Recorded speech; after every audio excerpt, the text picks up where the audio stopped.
भगवान की नज़र। एक दिन सुबह सुबह दरवाजे की घंटी बजी। दरवाज़ा खोला तो देखा एक आकर्षक कद-काठी का व्यक्ति चेहरे पे प्यारी सी मुस्कान लिए खड़ा है। मैंने कहा, जी कहिए। तो उसने कहा, अच्छा जी, आप तो रोज़ हमारी ही गुहार लगाते थे और सामने आया हूँ तो कहते हो जी कहिए। मैंने कहा, माफ़ कीजिए भाई साहब, मैंने पहचाना नहीं आपको। तो वह कहने लगे, भाई साहब, मैं वह हूँ जिसने तुम्हें साहब बनाया है। अरे ईश्वर हूँ ईश्वर। तुम हमेशा कहते थे ना कि नज़र में बसे हो पर नज़र नहीं आते, तो लो आ गया। अब आज पूरे दिन तुम्हारे साथ ही रहूँगा। मैंने चिढ़ते हुए कहा, ये क्या मजाक है? अरे मजाक नहीं, सच है। सिर्फ तुम्हें ही नज़र आऊँगा, तुम्हारे सिवा कोई देख सुन नहीं पाएगा मुझे। कुछ कहता इसके पहले पीछे से माँ की आवाज़ आ गई, अकेला खड़ा खड़ा क्या कर रहा है यहाँ? चाय तैयार है, चल आजा अंदर। अब उनकी बातों पे थोड़ा बहुत यकीन होने लगा था और मन में थोड़ा सा डर भी था। मैं जाकर सोफे पर बैठा ही था तो बगल में वह आकर बैठ गए।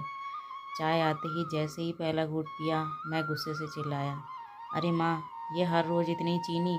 इतना कहते ही ध्यान आया कि अगर ये सचमुच में ईश्वर हैं तो इन्हें कतई पसंद नहीं आएगा कि कोई अपनी माँ पर गुस्सा करे। मैंने अपने मन को शांत किया और समझा भी दिया कि भाई, तुम किसी की नज़र में हो आज, ज़रा ध्यान से।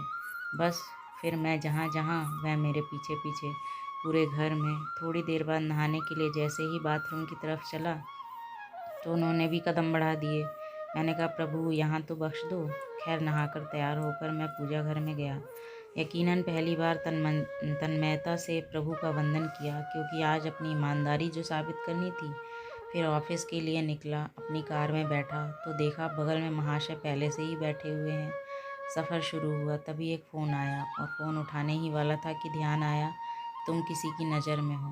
कार को साइड में रोका, फ़ोन पर बात की और बात करते करते कहने ही वाला था कि इस काम के ऊपर के पैसे लगेंगे, पर यह तो गलत था, पाप था, तो प्रभु के सामने कैसे कहता।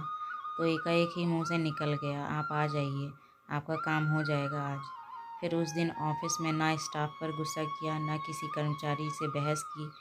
25-50 गालियाँ तो रोज़ अनावश्यक ही निकल जाती थी मुंह से, पर आज सारी गलतियाँ कोई बात नहीं, इट्स ओके में तब्दील हो गई। वह पहला दिन था जब क्रोध, घमंड, किसी की बुराई, लालच, अपशब्द, बेईमानी, झूठ, ये सब मेरी दिनचर्या का हिस्सा नहीं बने। शाम को ऑफिस से निकला, कार में बैठा तो बगल में बैठे ईश्वर को बोल ही दिया, प्रभु सीट बेल्ट लगा लें, कुछ नियम तो आप भी निभाएं। उनके चेहरे पर संतोष भरी मुस्कान थी। घर पर रात्रि भोजन जब परोसा गया तब शायद पहली बार मेरे मुख से निकला, प्रभु पहले आप लीजिए, और उन्होंने भी मुस्कुराते हुए निवाला मुंह में रखा। भोजन के बाद माँ बोली, पहली बार खाने में कोई कमी नहीं निकाली आज तूने। क्या बात है, सूरज पश्चिम से निकला है क्या आज? मैंने कहा, माँ आज सूर्योदय मन में हुआ है। रोज़ मैं महज खाना खाता था, आज प्रसाद ग्रहण किया है माँ, और प्रसाद में कोई कमी नहीं होती। थोड़ी देर टहलने के बाद अपने कमरे में गया, शांत मन और शांत दिमाग के साथ तकिए पर अपना सिर रखा तो ईश्वर ने प्यार से सिर पर हाथ फिराया और कहा, आज तुम्हें नींद के लिए किसी संगीत, किसी दवा और किसी किताब के सहारे की ज़रूरत नहीं है। गालों की थपकी ने गहरी नींद को हिला दिया। माँ, कब तक सोएगा, जाग जा, माँ की आवाज़ थी। सपना था शायद, हाँ सपना ही था, पर आज का यह सपना मुझे जीवन की गहरी नींद से जगा गया। अब समझ में आ गया उसका इशारा, तुम मेरी नज़र में हो। जिस दिन हम ये समझ गए कि वो देख रहा है, उस दिन से हमारी जीवन की यात्रा सरल व सुखद हो जाएगी। राधे राधे। धन्यवाद। आपको प्रसंग कैसा लगा कमेंट बॉक्स में ज़रूर बताएं।